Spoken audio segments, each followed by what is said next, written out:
imagine how tired we are. Hey guys, it's Julia. Welcome back to my channel. So today's video is going to be, as you can probably tell, a review. Another Colourpop review, because they are back on their bull. While I do not love to see Colourpop jumping back into their crazy release schedule again, I gotta say, this collection, they kind of went off. This was probably the most exciting and most fun package I've ever opened in my life. The nostalgia just hit me straight in the middle of the fake boobs. And I've seen a lot of people having mixed feelings about how the collection looks in general. So while I don't want to get into the habit of reviewing every single Colourpop collection, especially because I just reviewed the Succulents collection, I definitely knew I wanted to review this one. So the Colourpopland Candyland collection includes the Candy Castle eyeshadow palette, which is one of the most non-inclusive color schemes of all time. This reminds me quite a bit of, I believe it was the Juvia's Place Deuce palette from a couple years ago. Very sugar candy themed, so I think the color scheme definitely does fit with the collection, but we will talk about this palette later. There are 3 Super Shock cheek blushes, all of which are scented. We've got 3 Peppermint Force lip balms after the Peppermint Force on the game board, a Princess Lolly roller gloss, which I saw all the 90s and 2000s kids absolutely losing their shit over, a Plumpy 4th Ray Beauty face milk kit, which I think is adorable, the Queen Frostine Pixie Puff highlighter.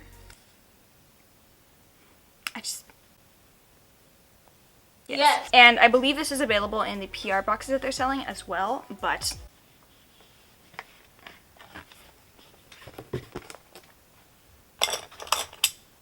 there's a Candyland game as well. So I've been testing out the collection very rigorously, and spoiler alert, I once again had mixed feelings. Surprise, surprise! I'm also sweating it out today in a Southern California summer to wear this sweater because it matched with the aesthetic. So please keep watching this video to honor my sacrifice. I'm wearing pretty much the full collection on my face right now, so I'll mention products as they come up. I'm also wearing the body highlighter, but you cannot see it. That's actually mostly sweat, but some of it's body highlighter. Anyways, I hope you guys enjoyed this video. Today's Dew Fairy of the day is Avada Kedavra. Thank you so much for having your notification bell on. And to the Colourpop board, I have a headache.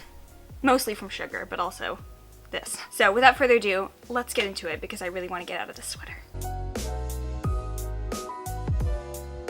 Alright, lots to cover. I'm going to start off with the Candy Castle palette because obviously another cardboard palette, we love to see it, and this one is a 10-pan palette. But I would love to see them doing more 10-pan palettes, and I think this is a really good compact size with not a lot of wasted space. You also get a mirror in here, and it's actually a very good quality, very like clear mirror. This palette has 3 true mattes, 5 mattes with micro glitter, and 2 metallic shimmer shades. And in this eye look, I'm wearing almost every single shade in the palette except for Sugar High. I had Sugar High in my inner corner, but I wanted to do a more colorful inner corner for today's look. So I'm wearing Grandma Nut, King Candy, and Candy Crush in my crease. I have Gloppy to do a kind of like smoky winged liner. Plumpy is the kind of purple shimmer shade all over my lid. And then I have Rainbow Trail on the inner tear duct on the bottom, Cravings on the inner corner, and then Candyland I also had a little bit on the lid, but I covered it up with Plumpy. So it's a layered eye look. So I guess Colourpop is just like fully committed to the mattes with micro glitters thing. I don't know why. I will say the mattes with micro glitter in here don't bother me as much as they did in the Garden Variety palette, just because I feel like these are shades that I would want to use in the crease as like a pure matte shade, but they deprived us of that. Whereas these are more pastel shades, so I could understand why they might want to include micro glitters in there to just kind of make the formula a bit more creamy. And formula wise, I do think that the micro glitters did improve the formula of at least like these 3 pastel shades here. So I think I was able to get them to show up pretty impactful on the eyes. You definitely do want to use a wet base, especially like a white eye primer like the Revolution Cut Crease Canvas. I think that would be great with these shades, but they perform as most pastel mattes do.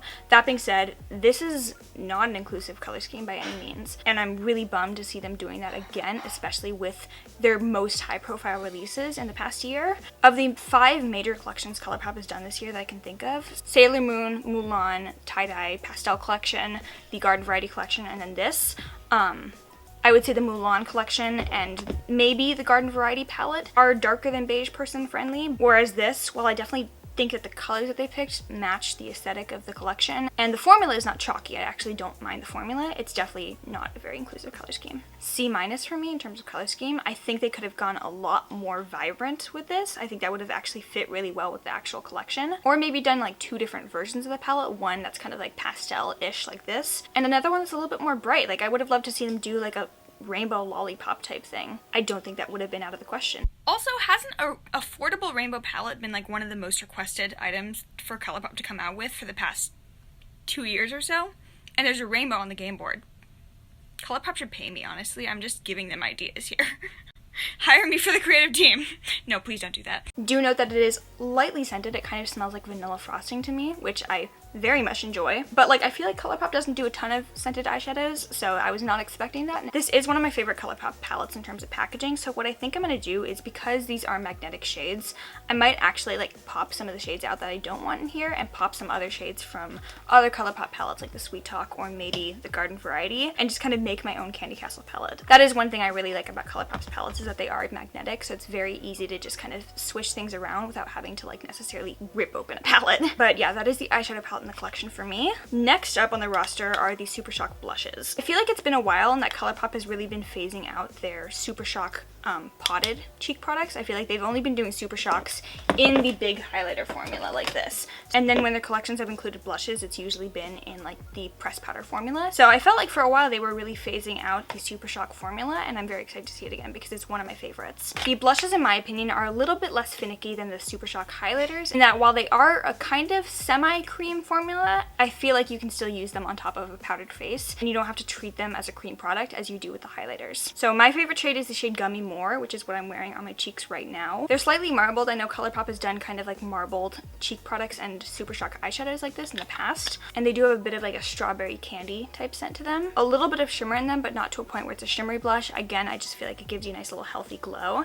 and these, because they're kind of like a semi-cream formula, as I said, they blend really, really nicely. Gummy More is my personal favorite shade. It's just a kind of like basic strawberry pink shade. The darkest shade is called Gumdrop Pass, and it's like a little bit of a berry toned shade.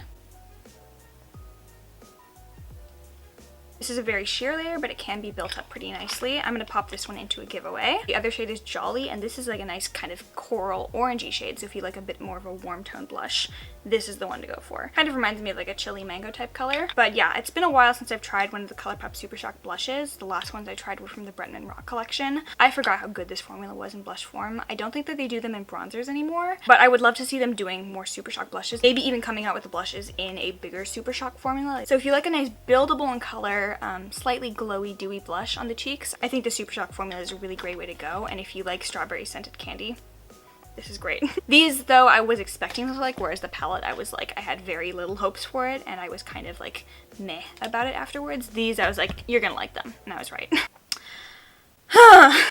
Okay, I wasn't expecting to have the feelings I do about the Queen Frostine body highlighter, but here we are. Queen Frostine, if you've played the game before, you know Queen Frostine is where you want to be. Queen Frostine is truly elite. And when I first took the plastic insert out of this body highlighter and took the powder puff out, I was hit with the scent of vanilla cake frosting. It's everything that I imagined Queen Frostine's land would smell like, basically, as a child. This, I think, is my favorite product in the collection, which is very out of character for me because I don't like body glitter on myself. So as I said, I'm wearing it on like my chest right now. I'm gonna add a little bit to my neck just because that's like the only thing visible in the sweater.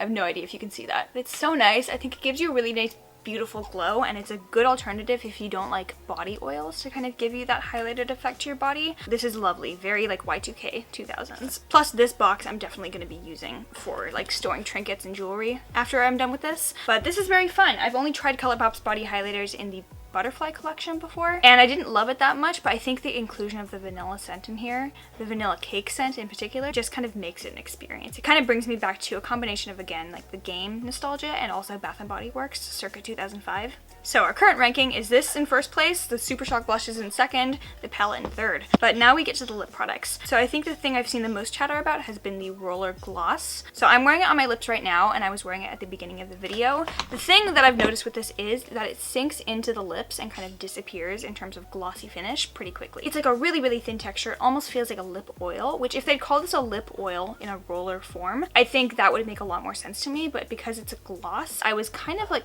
shocked at how quickly it disappeared from my lips. So I'm just reapplying it again. So I think a much more accurate name for this would be lip oil because it's a really nice thin texture, not sticky at all. The flavor I would describe as gummy worms. like gummy worms, exactly like gummy worms. And in terms of color, there is none. It's basically like a clear gloss with a tiny bit of a pink tint to it, but really not enough that you can see. So basically it's just gonna give you shine and that's it. I find it to be very comfortable, and personally I love the roller gloss formula. Even as like a 2000s baby, I never had like roller glosses like this, so I'm very excited about this. But it's not like a gloss formula, which some people might think is a good thing. It's not goopy or anything, it's not sticky at all, but it just disappears really quickly because it's like a lip oil and it sinks in. Not great in terms of longevity, but in terms of scent, flavor, and comfortableness, amazing. There are 3 lip balms, and this is a new formula. It's called the Glowing Lip Balm. So we have Let's Chill, which is this pink shade here, Mr. Mint, which is this kind of like vaguely coral shade here, and then Peppermint Frost, which is a bit of like a hot pink shade. They all have this weird scent that I can only describe as like very old Bath & Body Works peppermint lip balm. Like, to me, this is not how I would want a lip balm to smell, but it's like a very nostalgic lip balm scent.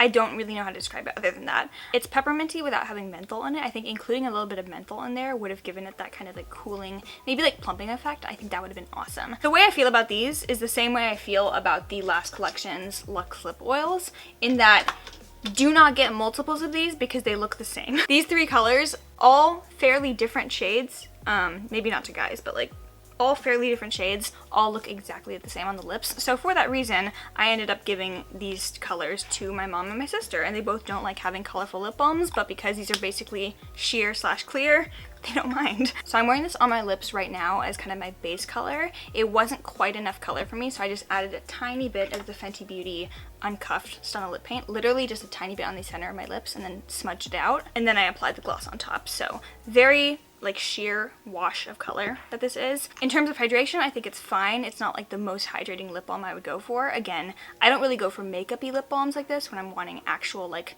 hydration and moisturization for my lips. It's more of like a toss in your bag and use throughout the day lip balm rather than a use in your nighttime skincare routine lip balm. And then finally, the Feeling Plumpy face milk kit. We have the watermelon, papaya, and coconut face milks in here. So I didn't open these because I already have the coconut, the papaya, and then the watermelon one is in my skincare fridge right now. It's almost done. I already had these flavors, so I'm going to be putting this little package of face milks into a giveaway. But my feelings on the face milks are the same. I don't really use them in like nighttime skincare routine, but I really like them as kind of like a way to tide myself over until I do my nighttime skincare, which sounds complicated, but really it's just I get home, I immediately take off my makeup. I don't want to do my nighttime skincare at like 4 p.m. So instead of doing that, I'll just put on a face milk. I feel like it gives me the nice hydration that my skin needs, and then later on in the nighttime, I'll do my nighttime skincare and get my skincare routine in then.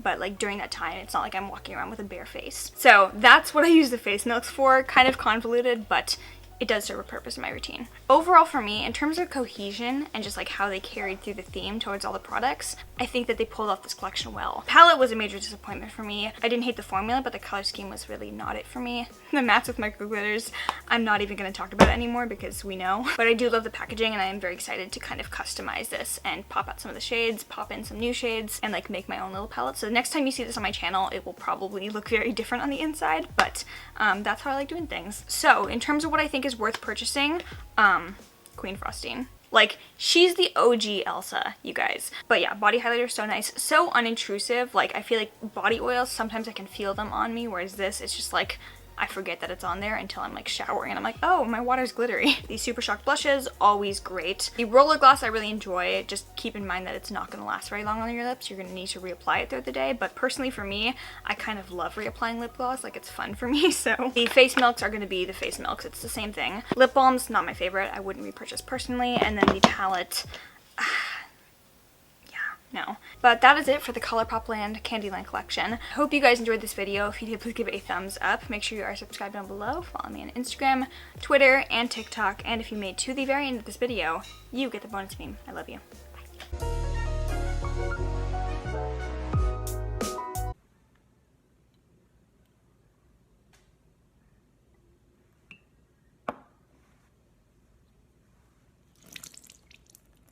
Yep, that's limestone.